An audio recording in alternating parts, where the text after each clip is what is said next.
We also, I'm all for statistics and the knowledge, but we got to start using this stuff to figure out what's going to be the next level.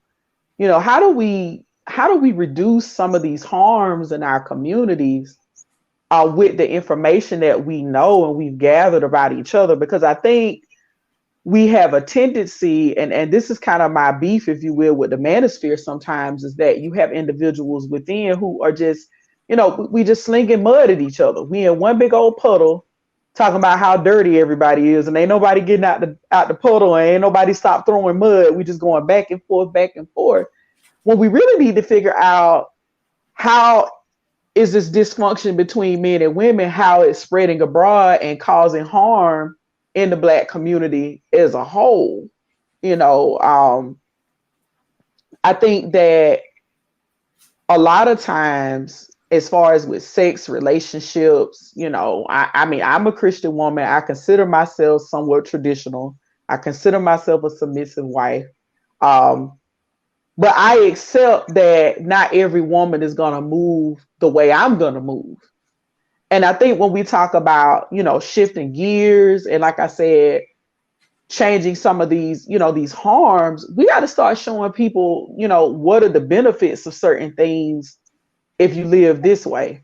How could, like with our teenage boys and teenage girls, let me show you what are the benefits if you start really taking sexual responsibility seriously. Or let me show you the pros versus the cons of you, sleeping around. We got to start having conversations versus trying to shame, blame, and throw mud to get people to change what they're doing. Because the reality of it is that there are a lot of Black men and women who are taking accountability. There are a lot of us in the community that are changing. I think the question that I have though is when they talk about Black women need to take more accountability, exactly what Black women are y'all talking about? Because you're gonna have a percentage of Black women who, guess what? And this is not me shaming or me, judging anyone. Teenage pregnancy, it ain't going nowhere. People having kids out of wedlock, it's not going anywhere. Um, Men who, they were not taught sexual responsibility, and women not taught sexual responsibility, they're not going anywhere. So I guess my question is, when we talk about accountability, okay, now we've identified the group that might need to take accountability. Okay, where do we go from here though? How do we educate them? How do we get to them? Because us sitting in that puddle throwing mud back and forth at each other saying, oh, y'all did it. No, you did it. Y'all need to get married. Y'all need to pick better. Well, y'all need to know, y'all need to show discipline. You need to do this. We've been doing this for a long time. We've been doing this for a very long time. It's really now time to figure out how do we capture the audience that we really need to be capturing. Because I could tell you, for instance, the group of children that my daughter hangs out with, what I like to affectionately call my mom group. The majority of us, we Black. The majority of us, we're married. The majority of those kids, they were born within a Black marriage and a Black home. So there is a population that I think the manosphere is missing. And I think that we get the brunt of it. Of women need to be held more accountable. Well, I'm not the TikTok chick, okay? I'm not the girl who she don't work, she ain't worked a job a day in her life, but she getting $700-800 in food stamps. I'm not her. So my question to the manosphere is, how we gonna get to her? How do we gonna get to the guy that keeps impregnating her? Because you're bringing it to us, and we see what you see. So we got to stop throwing mud. We got to start figuring out how we're gonna reach this population together. But we can't do that if we're just it's you. So I Yeah, wanted to say that.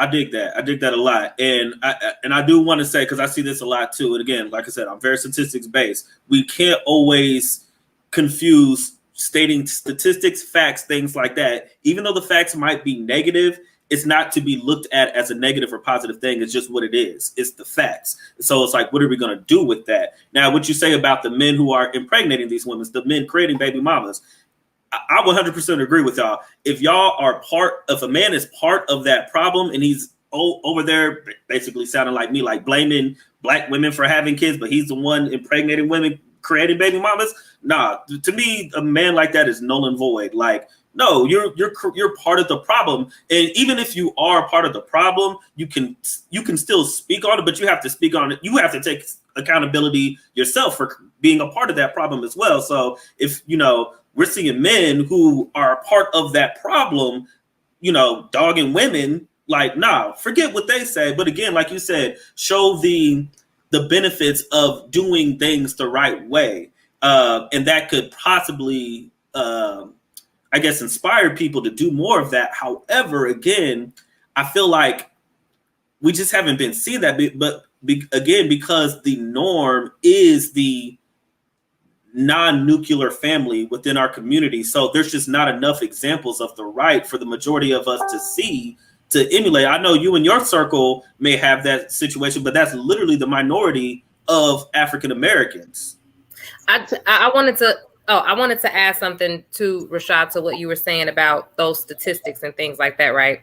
I'm not going to argue statistics. I'm not going to debate it. I'm not going to say that they don't matter or anything like that. But what I will say is that the problem is not the statistic being negative or positive or problems with statistics. The problem is that a lot of people don't understand how to interpret statistics. People and running away with narratives of what a statistic means, that there's no evidence in that actual information that tells you that. And I'll use a prime example. You can look at the statistic that says black men take up the majority of prison inmates, right? That's the statistic. That's just a fact. That's just the reality of it, right? But you can take a narrative and say, well, that's because they're uniquely criminal, right? Because they're dumb, or because they're more violent, or whatever you want to say that means. But when you actually dig into the information, you learn about things like over policing. You learn about disparate prison sentences. You learn about all of these other things that don't mean that they're uniquely criminal, right? So what I'm saying is that we can't just take numbers, right, and then make it mean what we want it to mean just because we made it up, just because it's what we want to believe that it means. And that's what I see happening a lot of times, where it's like, this is so this means that, like, and when you actually look at the information that's presented, none of where in there does it say any of that stuff. And if I can, gentlemen and ladies, let me just add this too. I think the manosphere sometimes paints a picture that a lot of brothers and sisters, particularly sisters, we don't have a full state of awareness of what's going on in our community. Let me just say, as a mental health provider, I'm fully aware of what's going on in our community. The thing is that I have to kind of empower change in the parts that I know I have control over. And that's the other part too. A lot of us, we lack insight on what we actually have control over. And if you will, the ratchets, like I said, the people who might be misinformed or that they're not fully aware. We tend to, just like Canon said, we got to start meeting people where they are. And we tend to think that everybody got to have this sense of awareness right now. The change in the Black community is gonna have to happen in stages, like everything else in life happens in stages. Change is not like, it ain't instant grits. Can't add water, butter, and stir, and here they go. It's not gonna happen that way. So I think that, like I said in the beginning, I think they started out with the mission of being effective, and they identified a mission. Okay, we need to, X, Y, and Z. We need to, be more accountable. We need to work on, Black men in general. And then they got stuck on one speaking point, which was, okay, the women who raised us, they messed up. We understand that there are some dysfunctional homes in the Black community. We understand that. I guess my focus is, when they talk about, is it effective? What are they willing to do to spread this message abroad in a way where it's like, okay, we know the problem. Now let's go for the solution. What do we need to do differently? Going back to what you guys are saying about stats, and one party contributes more to the same problem, it's like, okay, we both contributed to the problem though. We both can all agree to that. So what are we gonna do next? Because going back and forth about who contributes most, it's just problem centered. That's just my thing.